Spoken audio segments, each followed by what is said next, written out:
Take me down to the paradise city where we're virus free and the girls are pretty.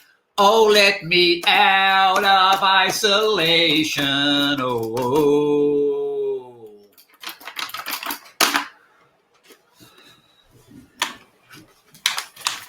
Let me back in the office. Oh. Hello, everybody. How you doing? Welcome to another beautiful Monday. It's an exciting place to be because this is the first day of the new normal.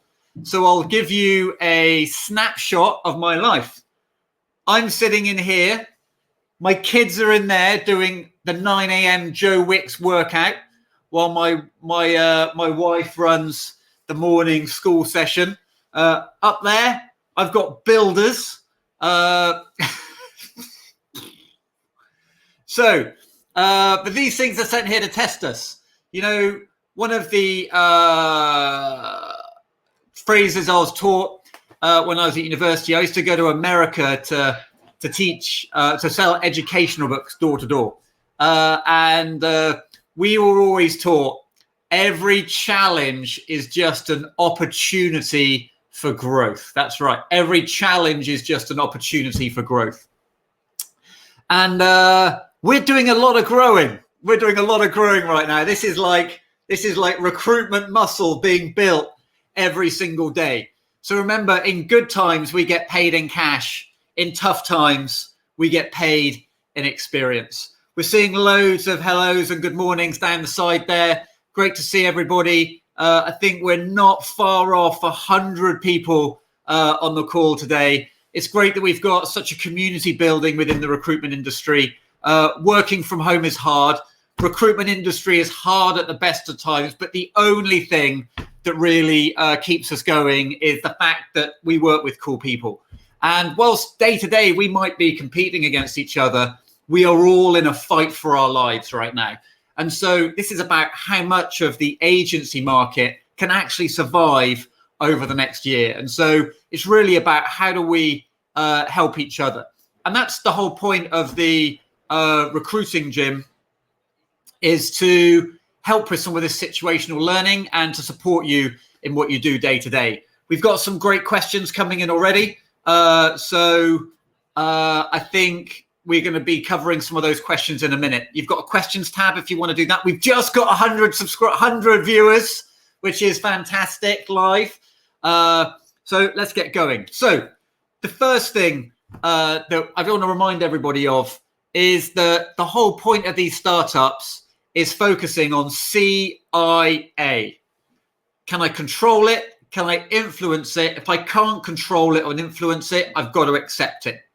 So deep down inside, I'm really annoyed that my kids are at home, right? It's just very, very, very frustrating because I've got a lot of work to do. I've got a business to try and run, but I can't control it, right? The government said they've got to be at home, so I've got to make it. I've got to make it work.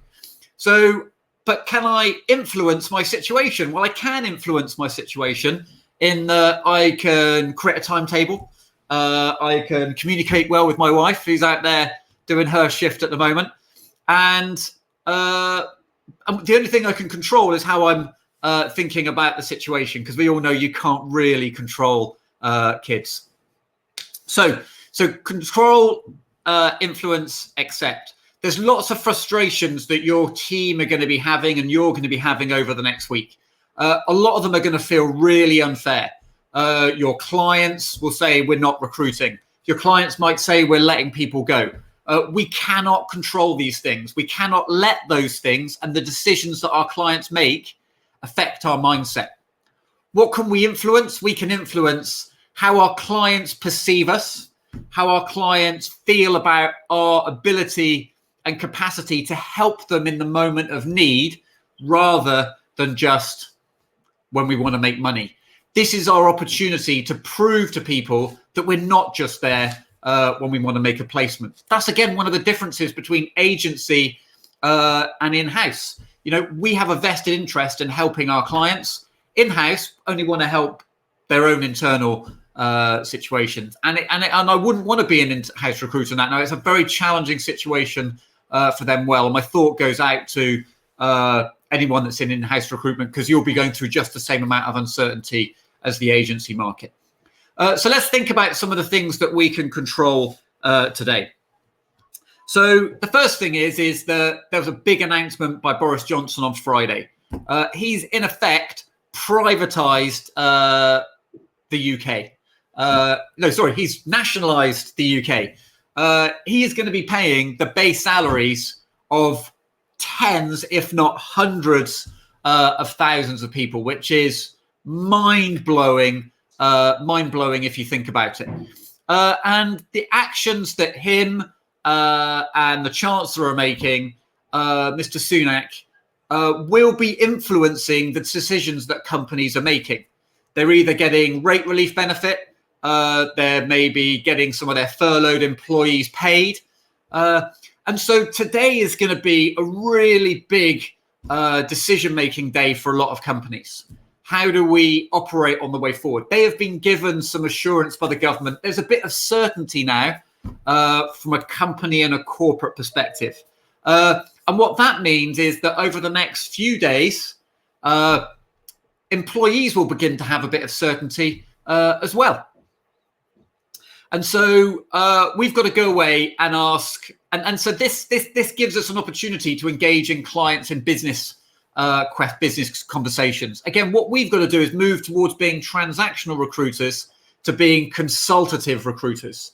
And the whole point of being a consultative recruiter is we're there to understand the needs of the client. So I'm going to give you a couple of questions to ask today.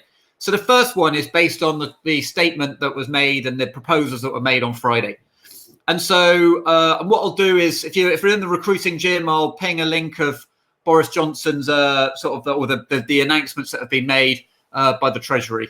But we want to ask this question: is speak to your clients over the next 24 hours and just ask them, what do you think? How is it going to impact you? How might it change your decision-making process over the next few weeks or months? Remember, everyone's in an uncertain situation. There's some companies that are going to be doing really well out of this situation. Online education companies will be doing very well. Food manufacturers are doing very well. I've got a couple of clients in food manufacturing, and they're like off the charts. I think the CEO of Staffline was on Radio 4 yesterday saying they'd had one of their busiest weeks ever last week, in terms of, because they do a lot in rail and also sort of food manufacturing and health and that sort of stuff. So just ring your clients and ask them, what difference do you think that decision will make? I'm a business geek anyway. I read the business news all the time.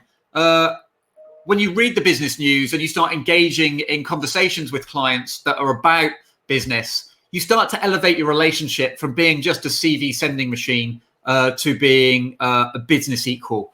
This is an opportunity now, the next month, and through any slowdown that comes, to become a business person, to be able to understand, read the news, and to be able to understand the impact that it has on companies.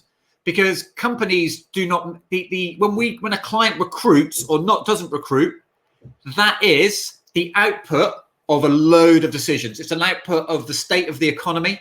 It's an output of the industry that exists in the economy, and it's about their company strategy, and then it translates to how it impacts that team. It's absolutely key that you develop the ability to talk to your clients about business. Otherwise, you are just going to be waiting there going, the job, let the job fall from the sky, the job. We've got to, if you imagine a bagatelle machine, I imagine most of the youth on the call won't know what a bagatelle machine is, but it was an old game that you used to play where a marble used to drop down and ping off nails, and it used to sort of fall in different boxes. There'll be some old dudes and dudettes on the call that will go, I remember a bagatelle machine. But basically, we want to be able to track potential opportunities through the decision-making process within the organization. So that's the first thing I want you to do. The second thing I'd like you to do today, and this is an internal conversation. This internal conversation is really trying to have a conversation about what value do we add? What value do we add to clients? What is our service? In a good time, that was maybe 4 weeks ago, our service, we were a CV machine. We can't be that anymore. Like, our clients are going to be focused on survival, right? They're going to be focused on survival. And what they're not going to be putting time into is, how am I actually going to execute a recruitment process virtually? That's your job. And so my challenge for you today, and we'll be talking about this through the week, is sort of, what is your service? What is the recruitment process or the recruitment solution that you offer clients in today's market? It could be you use Zoom. It could be you use a tool called Loom to record candidate interviews and discussions. It could be you use Odro, Interview, or one of the many other, or Teams, the many other sort of video platforms. But what is your solution? This is a fantastic opportunity for us to be calling existing clients and going, here is the solution. Here is how we can facilitate an onboarding, a virtual recruitment process. So what are you going to do? Are you going to have that conversation? You need to be able to document that. You need to be able to discuss it. For those of you that are on the call that are members of the Recruiting Gym, we're spending 45 minutes on this at 12 o'clock today. We're talking about how are we going to build that recruitment process out? How are we going to build that recruitment offering out? Because it's absolutely key that you have something to shout about. So let's just recap. Firstly, we're building recruitment muscle. We're getting stronger emotionally from these challenges. Do not let things you cannot control affect how you feel. The next thing, think about Friday's statement and talk to clients. How is that going to affect your decision-making process? What are you planning to do because of it? How might it impact who you furlough? How might that impact the strategy of the business going forward? You think about it, someone like John Lewis closes a John Lewis and they furlough all their staff. The government is now paying for John Lewis not to be open. The challenge, yeah,